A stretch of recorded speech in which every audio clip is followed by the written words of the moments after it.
Paul, we don't do questions before we start the show. Welcome inside Studio One here in the Heineken Seaport District in New York. You must miss me. I do. Paul Pierce, The truth. Jalen Without Rose, doubt. Chauncey Billups. Big shot. My name's Michelle Beadle. This is the last day of the regular season. We got a triple-double pursuit, 11 seedings still to be determined, and a winner-take-all matchup. Not much. Let's start with a look at the West first. 16 different scenarios based on tonight's games. How the final seeds will shake out. Portland and Utah play for third. Pelicans and Spurs play each other, thus promising mass changes. And the Thunder could finish anywhere from 4th to 8th. Now, the biggest matchup tonight is between the Nuggets and Timberwolves. Winner in the playoffs, loser is out. Minnesota needs a win to end a postseason drought that dates back to 2004. And Jimmy Butler is very aware of all that pressure. Yeah, you can definitely tell. But everybody knows what's at stake. Everybody's talking about it. If you watch TV, if you read the internet, we know this is the winner go home game. So I think we're prepared for that, but we don't want to go home, I'll tell you that. I'm not scared of the moment. I'm not scared to take that shot. I'm not worried about anything. At the end of the day, I got to guard them like they got to guard me. And we'll see who the better team is at the end of the night. Time to start guessing, Chauncey. Who's making it tonight, Nuggets or Timberwolves?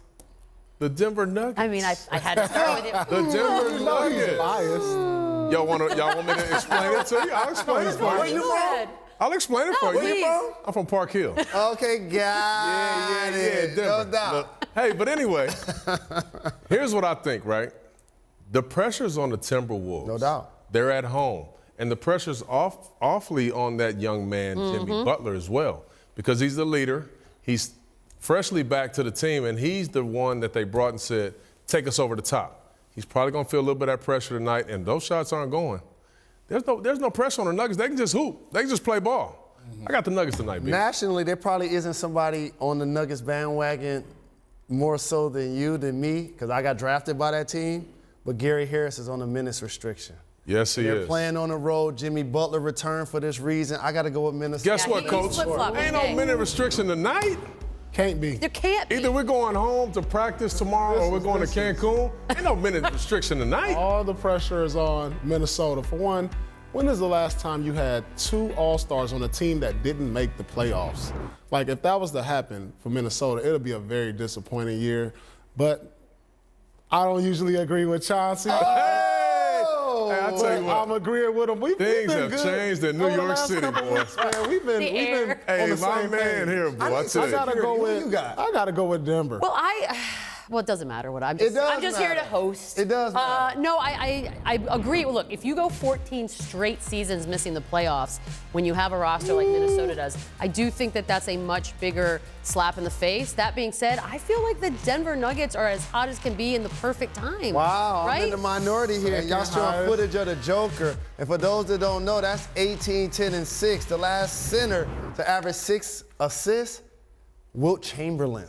Wow. Really? That guy's balling this year, but he's going against the big cat tonight. Ooh, he got his hands full tonight. Yep. He got his hands full, but got a lot of both. The sad part about it is one of these teams is going to go home, right? And they both have young cores that are teams that are very exciting to watch. I wish they both can get in, unfortunately, but you can take somebody out. Who would you take out? Is he going to keep putting it No, out? he can put somebody. If I was to take one team out, it would probably be Bede's team. Or you take the Spurs out of there, huh? I mean, I'm just saying because I like the new breed of young talent in Minnesota and Denver. What's wrong with you? Especially without Kawhi.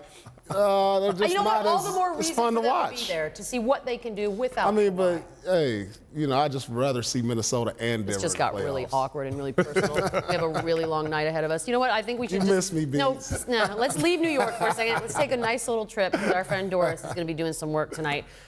Oh, no, Doris, my bad. I'm lying to all of you guys. Well, we can talk about the Minnesota Timberwolves and the Nuggets more. Do you see any scenario in which your Nuggets, and I think that's fair to say, cannot pull this off? What would have to happen for them to lose this game?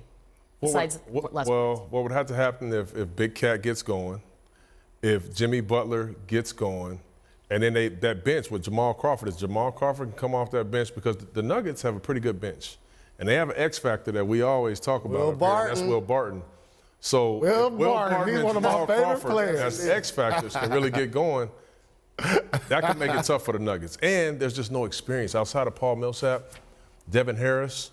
the Nuggets don't have a lot of experience in the playoffs that could come in. But what about the Timberwolves? Well, you got Jimmy Butler. They got Jimmy Is that enough? there. Teague. It could They have a number of guys that's been there. You know somebody Walt we haven't Crawford. mentioned that need to step up tonight that's getting paid more money than everybody? It's Andrew Wiggins. He got a big contract this offseason. Oh, yeah. You know, he has terrific talent. He's been a #1 overall pick. When you brought in Jimmy Butler and you feature Karl Anthony Towns, he didn't like being the third option. Like, these are the type of games that you help make a name for yourself and catapult your team to the playoffs. You're just giving more and more reasons that if they somehow missed 14th straight year of the playoffs, as far as disappointing seasons go, where would you rank it? Huge. Okay. Huge. Paul brought up a good point. Two All-Stars, right? 2 All-Stars. In the West. You got ever even Portland happened? that has one. That's in the 3 or 4 seed. You got Utah has none.